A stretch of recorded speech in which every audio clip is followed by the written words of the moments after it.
Fala pessoal, meu nome é Erika Furtado e hoje eu vou apresentar para vocês a história do Henrique Fogaça, o júri do programa Masterchef, que é também proprietário do Jamile, Sal Gastronomia, Sal Grosso e Cão Velho. Vamos lá conhecer?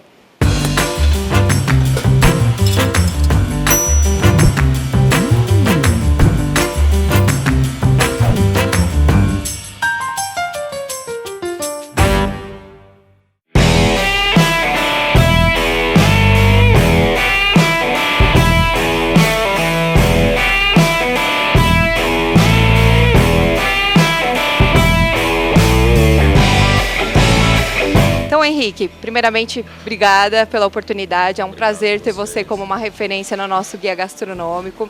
E eu queria que você contasse pra gente um pouco da história, começando pelo Sal, porque o Sal ele veio anterior à sua história no programa Masterchef.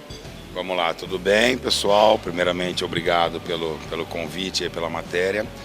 O Sal Gastronomia ele começou em 2005, tá? Que é a primeira unidade, tem no final da Avenida Paulista. Eu trabalhava em banco, eu tive vários trabalhos e na época que eu trabalhei em banco, num banco na Avenida Paulista, eu comecei a me interessar. Eu comia muita comida congelada, minha mãe mandava do interior e aí um belo dia eu resolvi comer um bife empanado que a minha avó fazia. Então uma lembrança da casa da minha avó. E aí nesse dia eu liguei para ela e pedi a receita e comecei a cozinhar. Todos os dias, não parei, até hoje estou cozinhando. Tá vendo quando tem coisas endereçadas pra gente, né? Porque eu tinha feito faculdade de arquitetura, depois de administração, mas não engrenava nas coisas.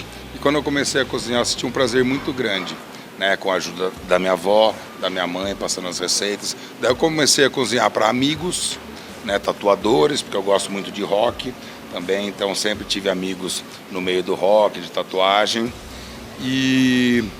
E antes de abrir o Sal, eu tive um carrinho de rua com um sócio, uma Kombi. Hoje em dia são os food trucks, né? A comida de rua ela sempre existiu. Hoje tem mais esse lado mais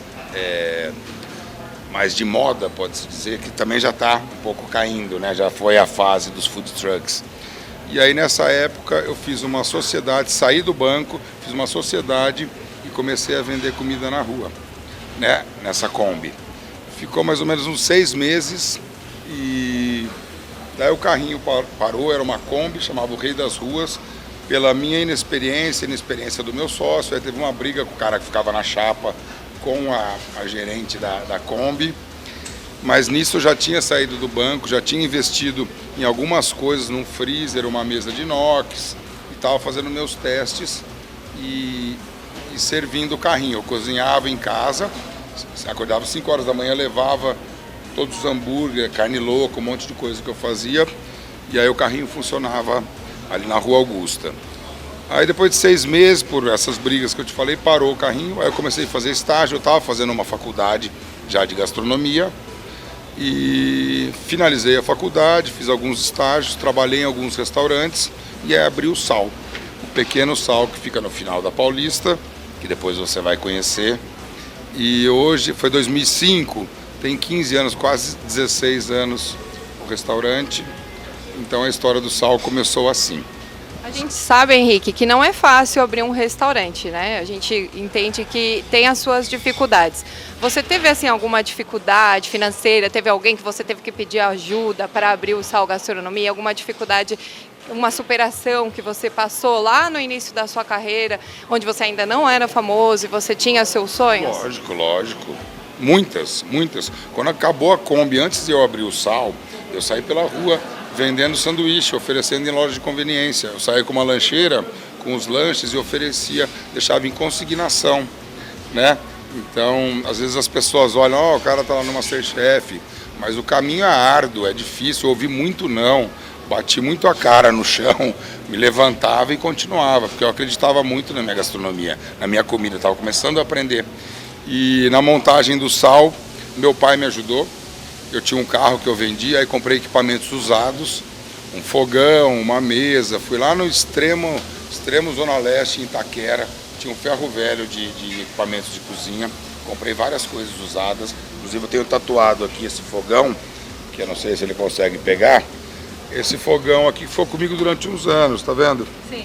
Tá aqui com a parte do forno aberta.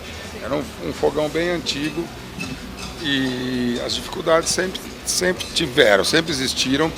Porém, o grande êxito de um cozinheiro ou de alguém que quer empreender é não desistir, ir para cima a todo custo, se planejar, se organizar.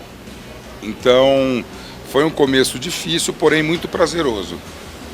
Porque o que eu sempre digo, quando a gente trabalha com amor, com coração, parece que a gente não está trabalhando, está fazendo, né, por algo além. Então a gastronomia entrou dessa forma na minha vida. O Sal hoje tem 16 anos, começou pequenininho, com 2 mesas, uma mesa comunitária. Depois de 3, 4 anos, na época eu era casado com a mãe da Olivia e do João, meus filhos, a Fernanda. E daí o meu ex-sogro ajudou a gente a ampliar o restaurante. Sempre tem, precisava investir. E a coisa foi indo.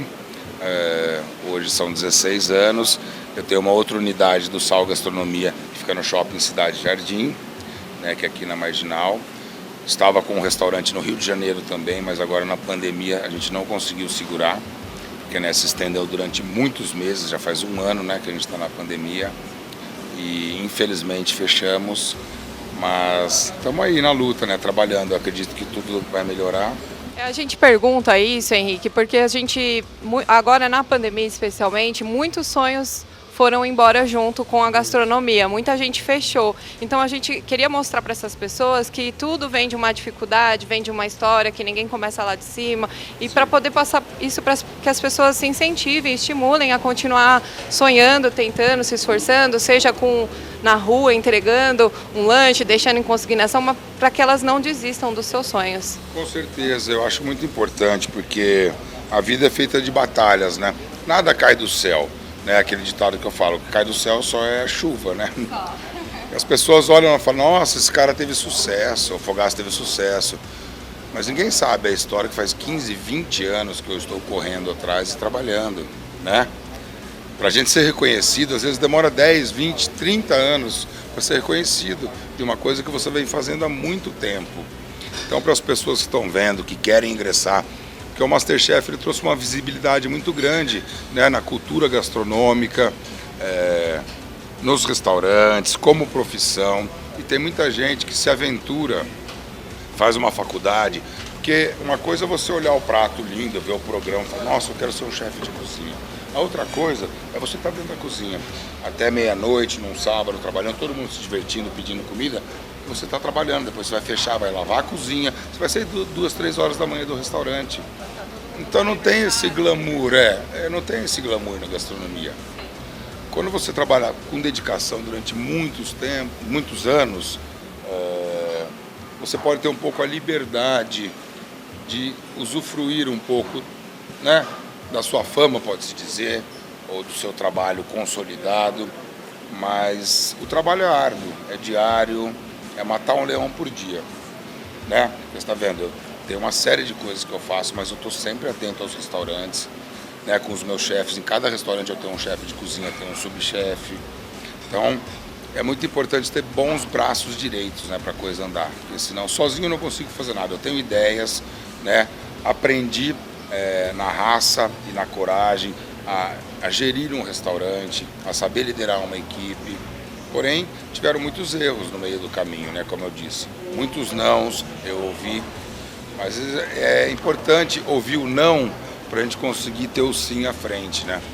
Então, para as pessoas que estão vendo e que querem ingressar, não vejam a gastronomia como um glamour, né, que às vezes pela televisão, em revistas, as pessoas acham que, nossa, você é um cara foda, vou fazer um prato. Não. Né, para as pessoas que querem ingressar, eu sempre indico, faça um estágio em um restaurante, comece a trabalhar para entender como é a vida de um restaurante, a rotina de um cozinheiro, né, que é muito importante, porque muitas pessoas fazem a faculdade, e eu vejo isso, e de 100% das pessoas que se formam na faculdade, quando acaba, elas vão para o mercado de trabalho, aí desistem. Então, durante a faculdade, é importante você fazer um estágio. Começou a faculdade de gastronomia, já pega e vai em algum restaurante fazer estágio, trabalhar para entender Para ver, puta, é isso que eu quero, é adrenalina, eu vou, né, suar, vou cansar, de sábado vou estar trabalhando, né, entender como é a rotina de um restaurante, porque tem pessoas que fazem a faculdade, acabam a faculdade e falam, nossa, agora eu vou fazer estágio. Aí começa a fazer, cara, desiste, entendeu? E teve algum prato, assim, quando você começou o Sal, que você falou, vou criar isso aqui, era uma coisa diferentona e arrasou, todo mundo gostou? Tiveram alguns pratos, né? Porque quando eu comecei a cozinhar, hoje para eu criar um prato eu demoro muito mais tempo do que quando eu comecei o Sal. Porque eu tinha muita adrenalina, eu pegava os ingredientes, eu falava, vou pôr o espinafre com a maçã, com o risoto, fazia o prato, fazia o prato e estava ok, as pessoas comiam, gostavam. E no começo lá, eu lembro que em 2006, eu abri em 2005, teve uma revista chamada Gula, que não tem, ela está extinta, né, de gastronomia, e aí foram vários críticos dessa revista no restaurante, porque tinha saído no Guia da Folha de São Paulo, o restaurante, é uma cafeteria barra restaurante, e aí esse pessoal foi, e no dia, eu fiquei durante 2 anos, todo dia eu punha prato diferente no Sal. Eu ficava de madrugada no centro de São Paulo comprando ingredientes, chegava às 5 horas da manhã no Sal, começava a olhar o que eu tinha e falava, puta, hoje eu vou servir isso, tenho 6 filés de peixe, 6 pratos de peixe, 6 de frango, 6 de carne, criava os pratos ali nessa madrugada e punha para vender no almoço. Aí no outro dia eu punha outros pratos. Então, a minha imaginação, hoje eu pensando lá atrás, não tinha limites. Hoje, como eu te disse, quando a gente vai amadurecendo, hoje para eu criar um prato, eu demoro mais, eu penso muito mais, eu planejo muito mais. Mas isso foi muito importante para mim lá, para poder me soltar e ir criando e fazendo as coisas, às vezes sem pé nem cabeça, né? Para ter... Realmente não parado. É. O pessoal tem assim uma ideia, uma base para passar para a gente, para o pessoal que nunca foi no Sal. Algum prato que você indicaria hoje e uma ideia assim de valores. Quanto que um casal gasta aproximadamente hoje no Sal? Mais ou menos, tomando um vinho, indo no jantar, comendo uma entrada, um prato, para gastar mais ou menos uns 150, 160 reais por pessoa. Hoje em dia a gastronomia aumentou tudo, né? Os ingredientes, tudo muito caro. E a gente como empresário, a gente sofre um pouco também, porque são muitos impostos, né? A gente gera emprego, mas o nosso governo, infelizmente, né, ele não tem um lado, pode-se dizer, de ajuda às pessoas que geram emprego, que são empreendedores, diferente de países de primeiro mundo. Por exemplo, você tem um restaurante, você está gerando emprego, o governo vai, eles te ajudam em tudo que você precisa. Aqui no Brasil a gente tem essa dificuldade, né? Os caras vêm para tomar mais dinheiro, enfim, não quero entrar nesse assunto, mas é uma realidade. Não, é só para o pessoal ter uma ideia. Vamos lá de pratos, então, né? Mais ou menos essa média. Você perguntou de pratos que eu criei. Tem pratos que tem no Sal há 15 anos. Eu tenho um atum, que é um atum selado com crosta, com molho teriyaki, que eu faço, arroz negro e palmito, que é um prato que eu gosto muito, ele já está há 15 anos. Tem o ragu de javali, que foi um prato que eu demorei para fazer ele. Eu queria trabalhar com javali, mas é uma carne com pouca gordura. Eu fiz ela no forno, fiz na panela de pressão, fiz de várias formas e eu não estava satisfeito com ela. E aí chegou um dia que eu falei, não vou fazer o prato de javali, estou de saco cheio de javali. Daí eu parei no mesmo momento que eu falei, não, eu sou cozinheiro e eu tenho que chegar no melhor dessa proteína. E eu fiz mais alguns testes, que eu usei banha de porco para fazer o cozimento lento, porque como é uma carne seca, precisava trazer um pouco de gordura. E aí chegou, né, eu consegui ter o resultado ideal e é um prato que tem até hoje no Sal, que é muito delicioso.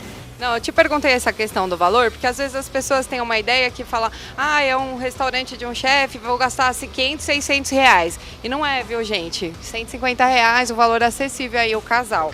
Vinho, comendo uma entrada, num ambiente gostoso. Eu zelo muito por isso, né? Acho que comida não pode ser artigo de luxo, né? Porque chegou há uns anos atrás que era, nossa, gastronomia, aqueles preços exorbitantes. E eu sempre bati na tecla que não, acho que todo mundo tem direito de poder experimentar, de conhecer a gastronomia, sem ter medo de ir no restaurante, falar, nossa, tem pessoas que nem olham o cardápio, né? sei lá, na internet, porque tem medo de ver valores, né? Fica meio, nossa, eu vou lá, fudeu, né? Desculpa, né? Vou gastar os olhos da cara. E não é bem assim.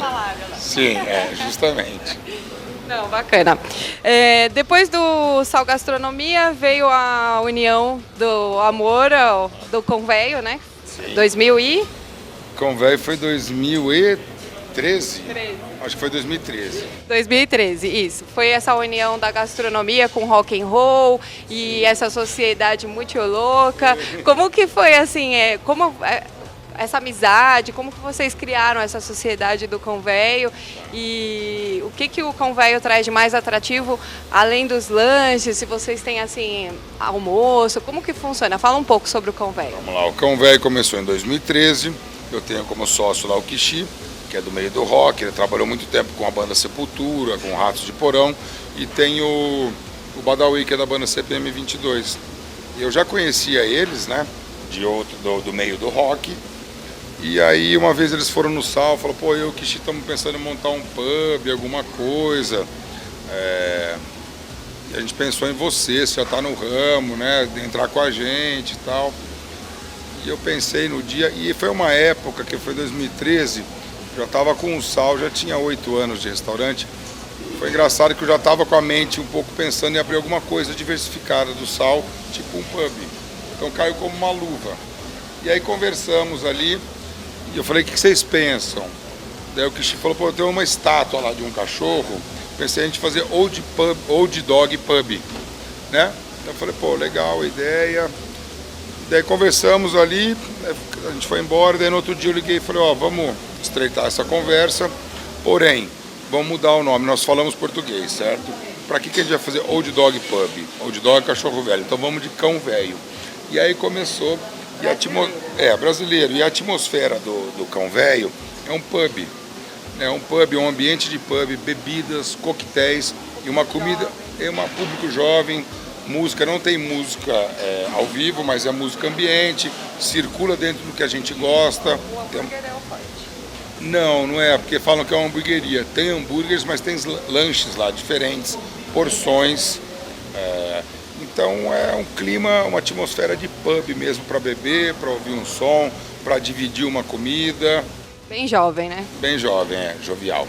Legal, legal. Bom, então em 2015 veio o Jamile. E o Jamile, ele traz assim uma sensação de um ambiente mais intimista, um lado mais tranquilo do Fogaça, e tem os sócios também. Como que foi aí um pouco do percurso da história do Jamile também? O Alberto é um grande amigo meu de muito tempo, e daí ele me chamou um tempo atrás, uns anos atrás, né, deve ter sido em 2013, eu acho que foi quando abriu o Cão Velho. Henrique, vamos abrir um restaurante junto, não sei o quê. Queria fazer um restaurante em homenagem à minha mãe, chama Jamile. Eu gostaria muito de fazer com você, tal. E a gente começou esse namoro, né, na conversa, e foi em 2015, né, que abrimos aqui o Jamile. Eu sou muito feliz com a sociedade, tem o Alberto e tem o Anuar, né, que entrou logo na sequência. Depois a gente conversou a primeira vez, daí passaram-se 1 ano e meio, quase 2 anos. Daí retomamos a conversa, porque eu tinha aberto o Cão Velho, tinha começado o Masterchef, um monte de coisa, foi em 2014 o Masterchef. E aí retomamos a conversa e culminou em ter essa sinergia. E aqui estamos no Jamile. E o Jamile é uma comida, tem alguns pratos diferentes, mas é uma extensão um pouco do Sal, é bem na característica dos pratos que eu crio no Sal Gastronomia. E como anda a ação social do Jamile? Você pode falar um pouco sobre isso também? A Marmita do Bem. Falando em ação social, né, eu sempre tive atrelado a ações sociais de muitos anos para cá. Eu tenho até uma banda de rock que eu falei, o Oitão, que é uma banda de protesto, de contestação. E a banda é uma grande válvula de escape para mim, para eu poder exercer esse meu lado artístico, pode-se dizer, da música, que eu sempre gostei muito de música, e através do que a gente fala, exercer o lado social. No começo da pandemia, os restaurantes começaram a fechar, né? E a gente tinha muita coisa aqui que ia perder, muitas empresas fechando. E aí nós falamos, vamos servir comida, tem tanta gente na rua, morrendo de fome, crianças, senhores. E aí a Marmita do Bem começou nessa época, já faz um ano, né? Nós recebemos muitas doações. O pessoal entra lá, doa, como que é? Doa, sim, entra. No começo lá tinham várias empresas, quando a gente começou o projeto, nós divulgamos, muitas empresas falaram, pô, a gente tem aqui 150 quilos de hambúrguer, vamos perder. Manda pra cá batata, arroz, farofa. Então as pessoas foram doando, a gente cozinha aqui e tem uns parceiros que nos ajudam, né? Vem uma van e a gente leva no centro de São Paulo, perto da Praça da República, distribui comida para as pessoas. Ah, bacana, é super importante isso. A gente sabe que tem um mundo aí fora que é bem carente, que está precisando muito, e esse tipo de atitude a gente tem que sempre lembrar, porque realmente é importante, estamos precisando, estamos carentes e tem que ter um olhar voltado para isso, sim. Assim, se você pudesse indicar para quem nunca veio no Jamília algum prato específico, tem alguma dica? Vamos lá. Tem vários pratos, todos os pratos que eu pus aqui no cardápio eu gosto muito. Mas eu gosto muito do magre de pato, que vem com risoto de tangerina. Ele é diferente, você fala, nossa, risoto de tangerina. Sim, ele combina muito bem com a carne do pato, que é uma carne que tem uma gordura bem específica, uma crostinha da gordura, e o peito do pato sempre rosado, não pode ser bem passado, porque senão ele fica seco. Então tem o magre de pato, tem também um nhoque de mandioquinha, que ele vem com um crisp de presunto cru e um pesto de manjericão, que é bem gostoso, bem suave. E se você não quiser o presunto cru, já vira um prato vegetariano também. Então essas duas dicas aí que eu ofereço para as pessoas, quem vier aqui conhecer. Tem muita coisa boa, viu, gente? Vale a pena conferir. Agora vamos falar do seu filho mais novo, que é o Sal Grosso, que veio em 2019, que é um restaurante mais relacionado a carnes, que é o forte do restaurante, e tem unidade no Rio de Janeiro. Aqui, ó, o Alisson. Deixa eu mostrar. Aqui é o nosso prêmio, ó. Aí, Alisson. Nosso amigão aqui, ó. Aqui, ó. Você vai fazer umas fotos aqui. Pode levar lá. Estamos muito felizes aqui com o trabalho. A equipe 100% comprometida. Então, conta pra gente por que essa casa é um sucesso, todo mundo ama, e qual que é o diferencial da casa além da carne, como que é o perfil do cliente. Vamos lá. Sal Grosso, faz 2 anos que a gente está com Sal Grosso, 2 anos e pouquinho. E é uma casa de carnes, uma steakhouse, né? É um ambiente muito despojado, muito bruto, né? Tem os desenhos na parede que um amigo meu fez, pedaço de carne, porco, vaca. Ele é bem visualmente aconchegante, porém tem essa brutalidade, que eu tenho uma identidade muito, porque eu sou uma pessoa do bem, coração, mas às vezes sou meio bruto nas coisas que eu faço. Então tem que estar tudo ligado uma coisa a outra. E o Sal Grosso só tem no Rio de Janeiro, esperamos agora poder abrir em São Paulo, né, num momento próximo aí, posso passar tudo isso aí, mas ali é uma comida para compartilhar. A minha ideia do cardápio ali é para fazer, imaginar, vai a família toda, vão amigos, então você pede uma peça de carne, aí pede farofa, pede arroz, tem vários tipos de arroz que eu fiz ali, é uma comida simples, porém bem temperada, gostosa, com criatividade, então é uma comida que conforta, né? Conforta. Bacana, bacana. Quando eu for no Rio de Janeiro eu vou lá, hein? Henrique, você é um exemplo de pessoa de quem vê cara não vê coração, né? Olhar firme, voz grossa, lá no MasterChef falava na lata, mas quem te acompanha e conhece a sua carreira sabe que você é uma pessoa bem família, é uma pessoa que se preocupa com o próximo. Eu queria que você falasse pra gente um pouco do Henrique como pai e como chefe na cozinha. Você também é brava assim na cozinha ou não? É só um personagem lá? Tem 2 mais 4, 6, certo? Temos 8 pratos. Hã? Vamos fazer linha. Tô ouvindo. Desculpa, chefe. Tá dormindo? Não, na cozinha não é que eu sou bravo, eu sou exigente. Porque quando eu defino um prato, falo, ó, vai ser assim, assim, assado, tempo de cozimento, a montagem. Então todo mundo estando alinhado comigo, eu tenho a minha equipe como uma família, certo? Porém, se eu vejo alguma coisa errada, eu viro o cão. Tá? Pior do que no MasterChef. Sim. Porque eu acredito nas coisas certas, né? No padrão. Cozinha tem que ser muito padronizada. né? A gente trabalha com pessoas, com comida, é um risco muito grande. Então, mas no restaurante, só para fechar, sim, sou legal demais, é uma família, todo mundo trabalhando junto, porém não faça coisa errada, né, dentro da cozinha, fugindo dos padrões determinados. Aí eu viro o cão e brigo mesmo, a pessoa sofre um pouco. Para quem tem, assim, quem está assistindo a gente tem sonho de trabalhar num restaurante seu, o que ela não pode de jeito nenhum fazer? Não pode inventar desculpa e faltar, tá? É o que eu sempre falo, quando eu vou contratar uma pessoa, a pessoa vem, nossa, chefe, quero trabalhar com você, é meu sonho trabalhar com você. Milhares de pessoas já fizeram isso. Eu falei, você quer mesmo? Então tá bom. Então, para faltar daqui, ou morreu alguém da sua família, ou você amputou algum membro do corpo. Dor de cabeça, unha encravada, esse tipo de desculpa para mim não funciona. E várias pessoas já perderam o emprego por isso. Que acha que não vai acontecer. Ah, eu não fui trabalhar, chefe, porque eu estava com um pouco de dor de barriga.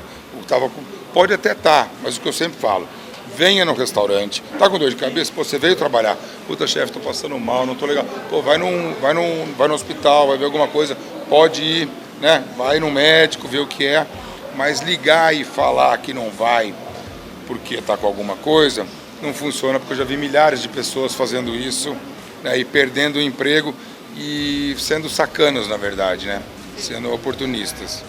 Bom, são 4 restaurantes, alguns em São Paulo, outros no Rio de Janeiro, tem os filhos. Como que é essa loucura, Henrique? Como que é essa vida de pai? Como que você encaixa os filhos nessa loucura toda? Então, como você disse no começo, eu tenho um jeito, né, assim, parece que eu sou bravo. Eu sou na hora certa, acho que todo ser humano, né, tem o seu limite, mas eu sou uma pessoa muito coração, realmente, eu penso muito no próximo. A minha filha Olivia me ensina muito, tem a Olivia, tem o João, eu tenho a Maria Letícia. Eu, dentro do meu trabalho, que é muita coisa que eu faço, né, desde banda de rock, as viagens, consultorias, os restaurantes, eu dou prioridade, a primeira prioridade é estar com os meus filhos. Como eu sou divorciado, tenho os dias certos para a gente ficar, por exemplo, sexta, agora eu viajo com o João e com a Maria Letícia. Eu vou a trabalho em Belo Horizonte, num resort lá que eu vou fazer uma aula show, vou levar as crianças comigo, né, para aproveitarem. Então eu acho que é bom trabalhar, mas tudo que é em excesso não faz bem. Apesar de eu trabalhar bastante, eu tenho dosado a minha agenda, os meus compromissos, o que é prioridade, né? Prioridade em primeiro lugar é a família, o trabalho em segundo lugar e as pessoas que a gente ama, né? A gente trabalha para isso, né? Para curtir a família. Com certeza, porque às vezes trabalha, ganha dinheiro, uma hora bate aí, pifa, sei lá, tem algum treco de estresse. Então precisa cuidar muito da mente, deixar nossa mente nosso lar, né? É o que eu sempre falo. E esse cuidado tem que ser diário. Legal. É isso, Henrique. Acho que deu para conhecer um pouquinho. Muito obrigada pela oportunidade. A gente vai passar em todas as casas para mostrar para o pessoal um pouquinho de tudo. Vamos fazer as entregas e a gente vai ainda passar um bom tempo junto. É isso. Obrigado, gente. Valeu.